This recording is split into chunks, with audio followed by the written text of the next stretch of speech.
Hey everybody, on this video we're going to be talking Dirty Dingo slider install and LS mount setup. Woo yeah! Hell yeah! Doing a bunch of research on forums and Facebook groups. Shout out to LSX Nova group that I'm on. There's a bunch of options for LS swaps as far as mounts are concerned.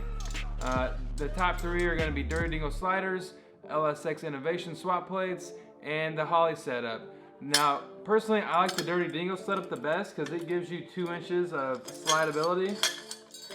And what works great with these, you can run clamshell solids. I decided to run solids. All this is going to work with small block Chevy frame stands. So let's go ahead and get into the Dirty Dingo installation.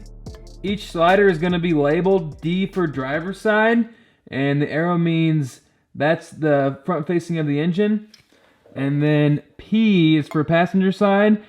We're going to install the driver's side. The passenger side will of course be the exact same method.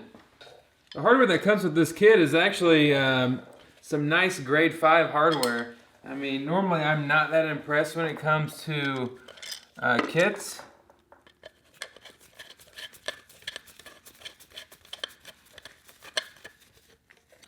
Let's get a couple started here.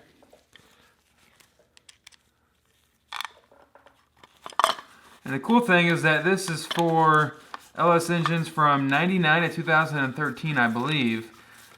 And so if you want to start off with a 4.8 or a 5.3, you know, and end up throwing something else in, I mean, it's all going to work on the same block. So that's pretty cool. Especially if you start budget and end up going super crazy later on. So they recommend torquing these down to 26 foot-pounds, I believe. It's either 26 or 28. So both sliders are the same. But what you need to do, you need to make sure you install your engine mount setups before you install these, because there's countersunk Allen heads on the back. And if you throw your mounts on without tightening it down, you're going to end up taking it all apart. So, like I said, both of these are the same. Driver and passenger side doesn't matter.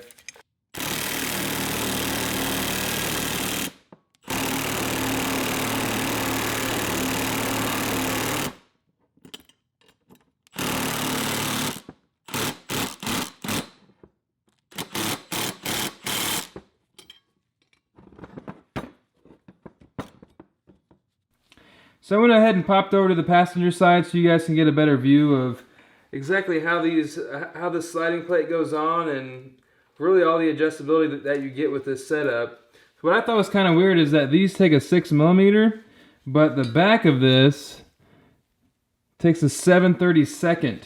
And as you saw, I had to use an impact to get these to get the nuts on the bolts.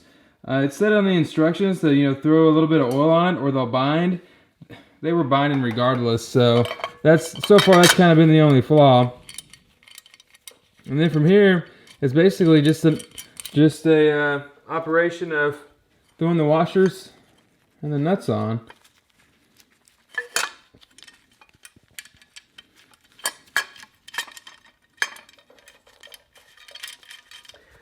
But quality-wise, this sliding setup, the quality is just, I mean, you guys saw in the close-up video, but the quality and the workmanship on these things for the price, you just can't beat it.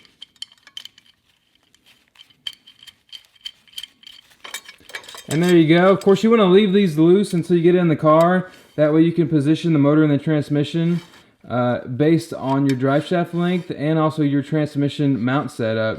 So, I mean, just check out that adjustability. Thanks everyone for hanging out with me on this installation video. I'm T. Bren. We'll see you on the next one.